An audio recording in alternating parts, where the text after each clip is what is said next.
Hi Blair, it's great to see you here and join us at the Elektor stand. Now we've been talking in the past about Neuton.AI and thanks for coming by to talk to us today. Just give us a bit of an introduction. What is Neuton.AI and what's your specialism? All right. Well, thanks for having me. It's a pleasure to have an opportunity to join you here.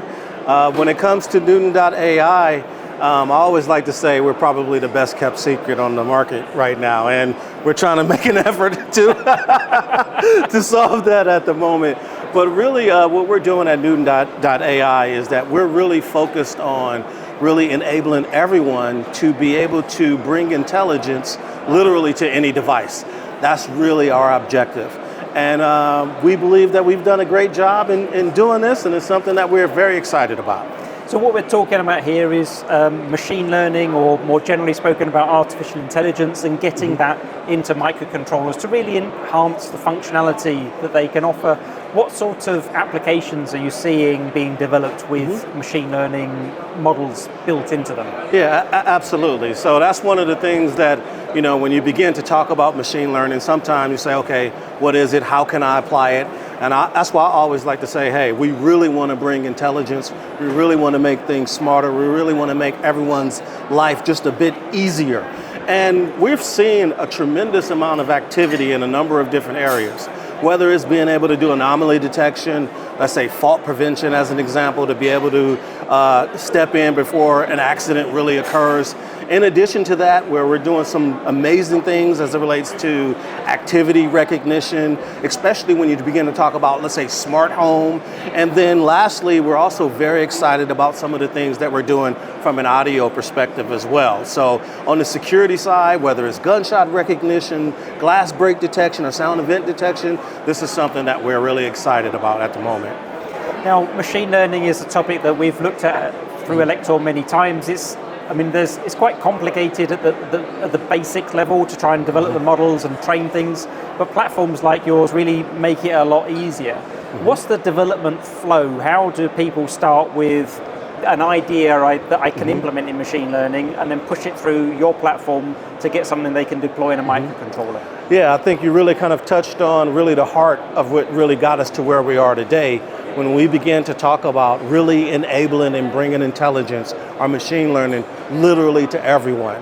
And one of the ways that we accomplish this is, of course, you know, we not only have automation, but it's a completely zero code platform.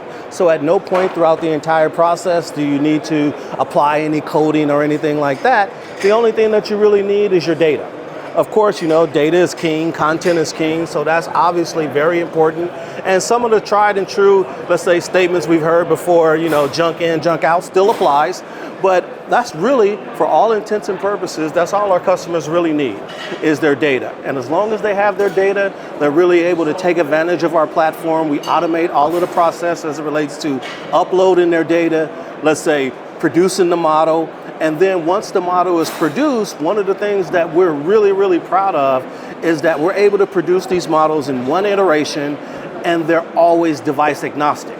So it really has allowed for us to kind of really spread our, you know, the availability of intelligence irrespective of which device that you're using today. Now, obviously, the engineers developing these embedded systems are very knowledgeable about the application, but sometimes it's a challenge to go through that model creation process. There's a lot of statistics, a lot of analysis. What happens when they're using your platform and they get stuck? Is there some help available? Yeah, and this is another area, right? So it's really a combination of two things. You still need to understand and be a domain expert in the area that you're looking to produce a model. There's no way around that, especially if you're embarking on a journey where you're going to implement that model into production, which is everybody's goal, right?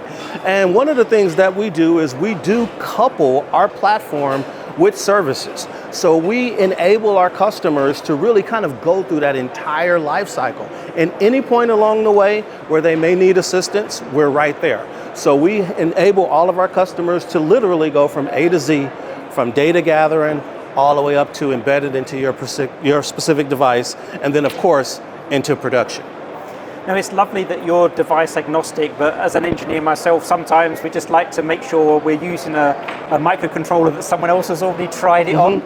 Yeah. So which microcontroller manufacturers have deployed or shown demos that are based on a Neuton.AI model that's been created? Yeah, well, we've had the opportunity to work with a number of different vendors that are out there, and we do optimize all of our models for such vendors. Of course, our model natively comes out, and we have the ability, as an example, to work with an ST Micro, to work with the Silicon Labs, to work with the microchip. I mean, the list just goes on and on and on. And even tomorrow, we'll have the opportunity to really showcase a couple of different real live production use cases where we've partnered with some of the vendors that I've just mentioned in order to bring that intelligence to life on these devices. Now, there's lots of competition. Obviously, machine learning is a huge topic, and it's something that comes up at every show that we go and visit. And there's lots of different platforms and solutions available. How would you say Neuton.AI differentiates itself from the alternatives that are available? Yeah, I always like to say we have a lot of frenemies out there, right? That's good. But really, one of the things that's important is really to be able to see, the market of tiny ML continue to grow is really beneficial for everyone, right? And so, as you mentioned, there's a number of different, peers that are out there that do similar things just like we do, and we encourage everyone to, find the right tool that works best for you. For us, we're really, really focused on being able to produce a model with the smallest footprint. Not only from a physical perspective, but also being able to consume the least amount of energy as well. Right. And this is one of the areas that we've really, really excelled out lately, where we've had the ability to produce models that are less than 3 kilobytes in size, and also be able to embed those models, let's say directly on a sensor and not necessarily on an MCU. So being able to produce models that are extremely compact and embed those models in the smallest devices that the market is bringing to bear is an area where we're really, really excelling right now. So having understood some of the background to Neuton.AI, if someone's interested in looking at how they can get started, what should they do? Where do they need to go? All right, so you can always, of course, go to Neuton.AI. That's always a great place to start. And our platform is designed to be a self-service platform. And our platform is accessible to anyone for free. So certainly if you have the opportunity, go to Neuton.AI, get started for free. And once you begin to use our platform, we make available data scientists, data engineers, embedded engineers, even by using our free platform, so that we can help enable you to be successful. So we always couple services with our platform, really enabling everyone to achieve some of the goals that they're going after. Well, thanks ever so much for dropping by today, Bliar. It's really nice to meet you at last, because we've tried this a couple of absolutely. times. Yeah, and we wish you all the best with the conference here. Yeah, thank you very much. It's such a pleasure to be here. I really appreciate the opportunity to meet you in person, as well as to have today's discussion. Thank you so much.